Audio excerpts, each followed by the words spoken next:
Assalamualaikum warahmatullahi wabarakatuh.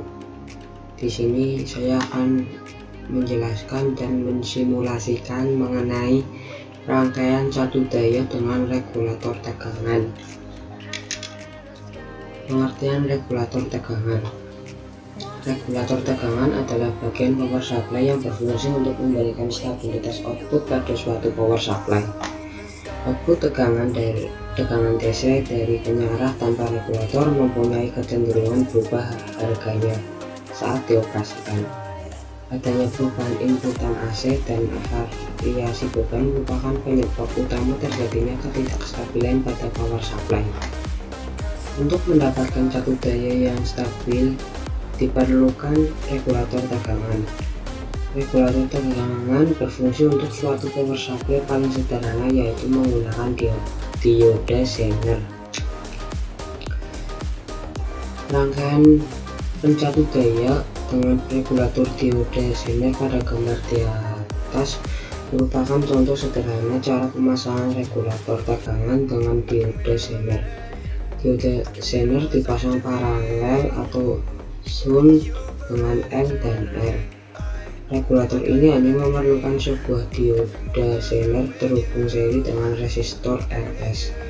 Perhatikan bahwa diode Zener dipasang dalam sebuah reverse bias. Dengan cara pemasangan ini, diode Zener hanya akan berkonduksi saat tegangan reverse bias mencapai tegangan breakdown diode Zener.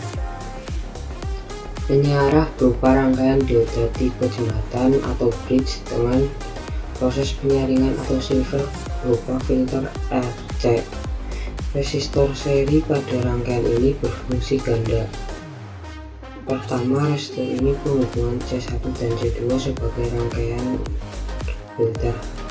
Kedua, resistor ini berfungsi sebagai resistor seri untuk regulator tegangan diode Zener. Regulator tegangan paralel. Regulator tegangan paralel merupakan rangkaian pengontrol dengan FO dengan cara melewatkan sebagian arus beban melalui komponen pengontrolan yang terhubung paralel dengan beban. Regulator jenis ini biasanya digunakan untuk beban bervariasi. Jika beban ringan berarti memerlukan arus kecil sehingga tegangan beban atau FO cenderung naik, dan jika beban berat berarti kebalikannya.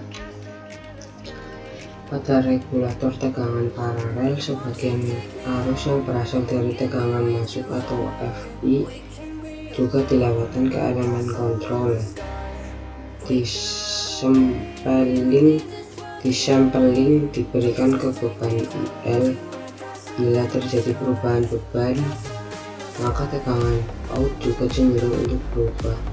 Perubahan ini dirasakan oleh rangkaian sampling, kemudian akan memberikan signal umpan balik kepada pembanding. Berdasarkan signal umpan balik akan tegangan refleksi akan memberikan signal umpan balik pengontrol agar dapat mengalirkan arus sesuai dengan kebutuhan, sehingga memberikan efek penyetabilan tegangan FO. Transformator atau trafo. Transformator adalah suatu alat listrik yang dapat mengubah taraf suatu tegangan AC ke yang lain. Maksud dari pengubahan taraf tersebut diantaranya seperti menurunkan tegangan AC dari 220 VAC ke 12 VAC ataupun menaikkan tegangan dari 110 VAC ke 220 VAC. Transformator atau trafo ini bekerja berdasarkan prinsip induksi elektromagnet dan hanya dapat bekerja pada tegangan yang berarus bolak-balik atau AC. Cara kerja transformator atau trafo yaitu sebuah transformator yang sederhana pada dasarnya terdiri dari dua lilitan atau kumparan kawat yang terisolasi, yaitu kumparan primer dan kumparan sekunder. Pada kebanyakan transformator, kumparan kawat terisolasi ini dililitkan pada sebuah besi yang dinamakan dengan inti besi atau core. Ketika kumparan primer dialiri arus AC atau arus bolak-balik, maka akan menimbulkan medan magnet atau flux magnetik di sekitarnya. Kekuatan medan magnet tersebut dipengaruhi oleh besarnya arus listrik yang dialirinya. Semakin besar arus listriknya, semakin besar pula medan magnetnya. Fluktuasi medan magnet yang terjadi di sekitar kumparan pertama atau primer akan menginduksi GGL atau gaya gerak listrik dalam kumparan kedua atau sekunder, dan akan terjadi pelimpahan daya dari kumparan primer ke kumparan sekunder.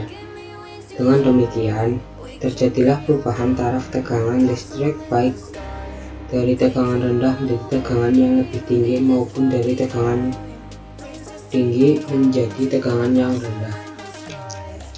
Sedangkan inti besi atau core besi pada transformator atau trafo pada umumnya adalah kumpulan lempengan-lempengan besi tipis yang terisolasi dan ditempel berlapis-lapis dengan gunanya untuk mempermudah jalannya flux magnet yang ditimbulkan oleh arus listrik kumparan serta untuk mengurangi suhu panas yang ditimbulkan.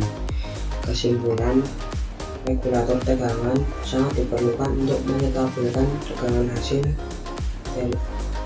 hasil dari penyiaran. Regulator tegangan dipakai untuk rangkaian atau pesawat elektronika yang peka terhadap perubahan sumber daya. Regulator tegangan biasanya berupa seri atau paralel, dan regulator tegangan biasanya sudah dikemas dalam bentuk rangkaian terintegrasi atau IC. Ini merupakan rangkaian yang sudah saya buat. Kita lanjut di aplikasi multisimnya. Ini merupakan rangkaiannya sudah saya buat. Di rangkaian ini saya menggunakan AC power 220 RMS dan 50 Hz. Di sini saya juga menggunakan trafo yang berfungsi untuk menyalurkan energi listrik ke tegangan rendah maupun ke tegangan tinggi. Penyaluran di trafo ini berlangsung dengan frekuensi yang sama. Lalu saya juga menggunakan diode bridge. Diode bridge ini berfungsi sebagai pengubah gelombang AC menjadi gelombang DC. Lalu di sini saya menggunakan regulator LM7805CT. Regulator ini berfungsi untuk menstabilkan pada output power supply. Di sini saya menggunakan 3 kapasitor. Kapasitor yang pertama bernilai 470 mikrofarad. Lalu kapasitor yang kedua bernilai 0,01 mikrofarad. Kapasitor yang ketiga bernilai 0,01 mikrofarad. Nah, sementara kapasitor ini berfungsi untuk menyimpan tegangan listrik sementara. Di sini saya juga menggunakan 2 multimeter. Multimeter ini berfungsi untuk mengukur tegangan input dan juga tegangan output pada rangkaian ini. Lalu di sini saya menggunakan osiloskop yang disambungkan ke tegangan input dan ke tegangan output. Nah, fungsi osiloskop ini di sini untuk menampilkan grafik dari tegangan input dan tegangan output itu sendiri. Nah, setelah itu saya akan mensimulasikan rangkaian yang sudah saya buat. Ya, kita mulai saja simulasinya. Nah, di sini saya akan melihat hasil pengukuran dari tegangan input. Di tegangan input ini hasil pengukurannya adalah 219,942 volt. Nah, setelah itu kita akan melihat hasil pengukuran dari tegangan output. Nah, di tegangan output ini hasil pengukurannya adalah 5,009 volt. Selanjutnya kita akan melihat grafik dari tegangan input dan tegangan output. Nah, dari sini grafik yang berwarna merah merupakan grafik dari tegangan output, dan grafik yang berwarna hijau merupakan grafik dari tegangan output. Ya, demikian penjelasan dan simulasi dari saya. Kurang lebihnya mohon maaf. Terima kasih juga sudah menonton video saya. Assalamualaikum warahmatullahi wabarakatuh.